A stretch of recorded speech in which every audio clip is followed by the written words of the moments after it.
Hi, I'm Kelly Mckelvey. I'm a first year student at Leeds Beckett University studying fashion marketing. In this Consumer Me vlog, I'll be explaining my buyer behaviour as a consumer in relation to Missguided, Apple and Nivea.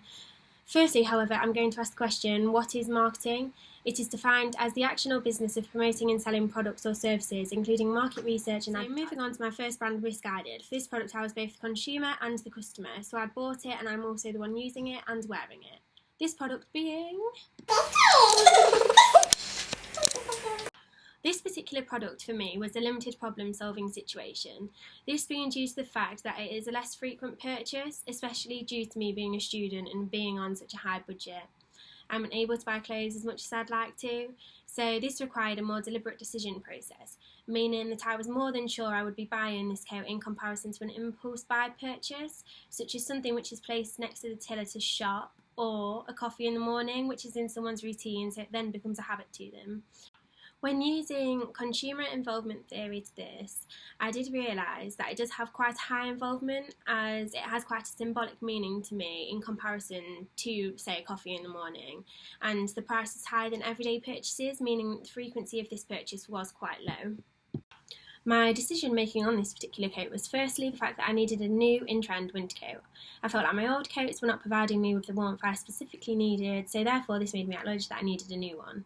I then had to do some information searching, meaning that I was in the first stage of customer decision making. During this searching time, I may have had some influences that affected my final decision as a consumer, these being the situation I was in. So the situation which I was in was the comfort of my own home, as I was online shopping, so I was relaxed, in no particular rush, so I had time on my hands to browse through. And also take into consideration Missguided's competitors such as Pretty Little Thing, ASOS and Boohoo, which are online sources also unable to access in Leeds. Did I really need a new winter coat? Came into play also, so I did then start to consider the alternatives. Such as, do I just want to fit into this year's winter style? The self-concept approach therefore then came into action. When seeing bloggers and celeb endorsement on social media platforms such as Instagram uploading their new winter coats, which swayed me to wanting one even more. So this is where the 4 Ps model comes into action. So the product, first of all, obviously with it being a coat, is a tangible good, so it fulfills a need or want of a customer, in this case keeping me warm.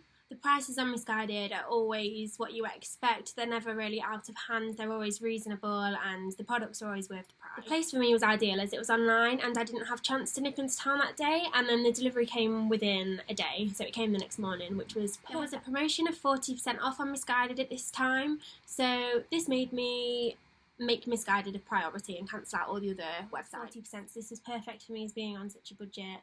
I could then branch out and see what other coats I could have, which I thought would be out of budget for me. Due to their promotion also, it's not just an advantage to me but them also, as they're getting more customer recognition and possibly new buyers. When applying my purchase behaviour to Roger's theory, I'd class myself as an early majority, late majority, as I'd seen feedback on the coats as I was browsing through. However, it was more of a necessity than me being extremely eager to buy one. This then brings me on to Apple. Apple is a huge brand worldwide. When applying my customer behaviour to Roger's theory in relation to Apple, I know for external factors that my uncle is an innovator, he is an eager buyer and he doesn't rely on feedback to persuade him to buy their products. With this influencing me as he trusted this brand, it then persuaded me to buy their laptop.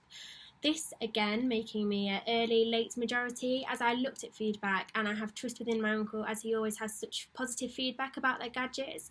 This buying situation was extremely infrequent with long-term commitment, as I know that this will last me hopefully over a good 10 years or so, so it is worth the money. This again is a high involvement, but in comparison to my Missguided coat, I would say this is a lot more of a higher involvement, as it requires serious investment involved. In a huge contrast to the buying situation of Apple, we then move on to Nivea. Nivea has a huge range of products from men's to women's, but in my case I needed a new deodorant. Nivea has many competitors such as Shaw, however in my opinion Nivea is more feminine, soft and caring. In ads the woman is portraying her self-care, and it also shows male appreciation, which confirms the product's performance. The colour blue, which is associated to Nivea, also calls to mind feelings of calmness and serenity, as well as a sign of stability and reliability. So all in all, to conclude my vlog, my purchases were successful and well used. Consumer behaviour has made me aware that there are many different stages before actually purchasing a product. Whether it being of high value like an iMac or even just low value products like deodorant, they all require marketing stages and have theories behind this. Thank you!